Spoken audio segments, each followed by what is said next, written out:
हाँ जी, अस्सलाम वालेकुम मेरे प्यारे भैन भरा, हुण सनाओ की हाल चाल सब ठीक ठाक। हाँ जी, ऑपरेशन है मेरी बेटी का, तो मैडिसिन वगैरह मैं ले आई हाँ, वेट करते पे अगे बच्ची का ऑपरेशन हो गया वा, तो हुण साडी बच्ची का भी ऑपरेशन होना। मैं बैठी हैगी है दोनों हत्थ लैके, तो दुआ मंगनी मेरे भैन भरावां ने सारियां ने मेरी बेटी का ऑपरेशन पैर का खैर करियत नाल हो जाए, तो अगे कोई मसला ना बने। सारे मेरे भैन भरा दुआ करो, ठीक है जी।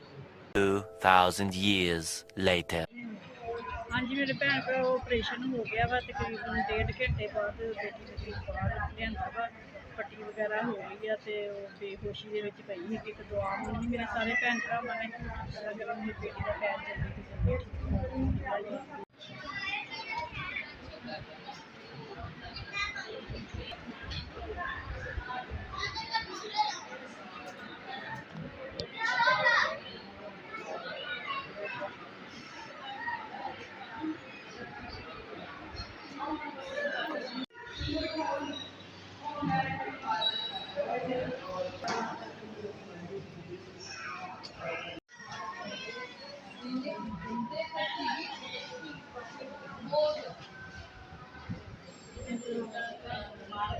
ठीक।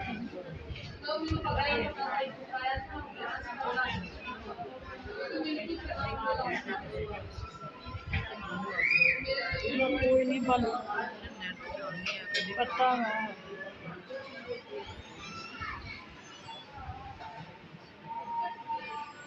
One eternity later.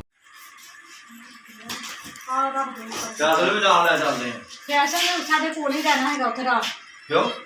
ਕਿਸੇ ਵੇਲੇ ਵੀ ਕੁੜੀ ਨੂੰ ਲਿਜਾਣਾ ਪਵੇ ਵਾਸ਼ਰੂਮ ਤੇ ਮੇਰੇ ਕੋਲੋਂ ਕੱਲੀ ਕੋਲੋਂ ਬਿਠਾਵਾਂ ਨਹੀਂ ਵੀਲ ਚੇਅਰ ਤੇ। ਫੈਸਲ ਮਾਸ਼ਾਅੱਲਾ ਪੂਰਾ ਮਰਦ ਹੈਗਾ ਵਾ। ਉਹਦੇ ਲੰਮੇ ਟਾਈਮ ਜਗ੍ਹਾ ਹੈਗੀ ਹੈ।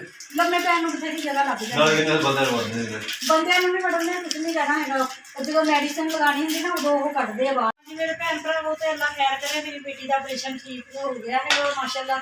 ਤੇ ਹੁਣ ਮੈਂ ਉਹਨੂੰ ਛੱਡ ਕੇ ਆਈ ਸੀ, ਬੜੀ ਬੇਟੀ ਨੂੰ ਉਹਦੇ ਕੋਲ ਛੱਡ ਕੇ ਆਈ ਸੀ। ਘਰ ਆਈ ਸੀ ਨਹਾ ਕੇ ਕੱਪੜੇ ਚੇਂਜ ਕਰਕੇ, ਪਾਣੀ ਘਰ ਦਾ ਠੰਡਾ ਪਾਣੀ ਲੈ ਕੇ, ਤੇ ਸਾਲਨ ਵਗੈਰਾ ਰੋਟੀ ਵਗੈਰਾ ਲੈ ਕੇ ਚੱਲੇ ਹੈਗੇ। ਅਲੀ ਹੈਦਰ ਤੇ ਉਹਦੇ ਪਾਪਾ ਚੱਲੇ ਹੈਗੇ, ਤੇ ਅਲੀ ਹੈਦਰ ਨੇ ਤੇ ਮੈਂ ਫਿਰ ਰਾਤ ਉੱਥੇ ਰਹਿਣਾ ਹੈਗਾ। ਤੇ ਦੂਸਰੀ ਬੇਟੀ ਮੇਰੀ ਜਿਹੜੀ ਉਸੇ ਘਰ ਆ ਜਾਏਗੀ। ਤੇ ਮੋਲਾ ਮੁਸ਼ਕਿਲ ਪਿਛਾੜੀ ਦਾ ਮੋਜਾ ਬਣਵਾਇਆ ਸੀਗਾ, ਤੇ ਅਮਾਨ ਹੁਣ ਬਾਹਰ ਬੱਚਿਆਂ ਨੂੰ ਚੀਜ਼ ਵੰਡਣ ਲੱਗੀ ਹੈਗੀ ਆ। ਠੀਕ ਹੈ ਜੀ, ਅਸੀਂ ਚੱਲੇ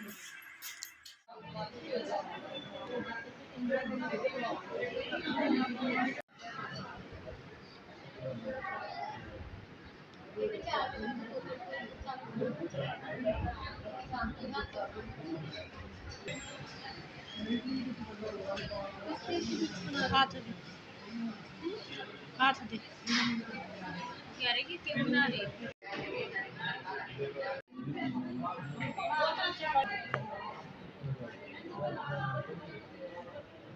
तेरा नाम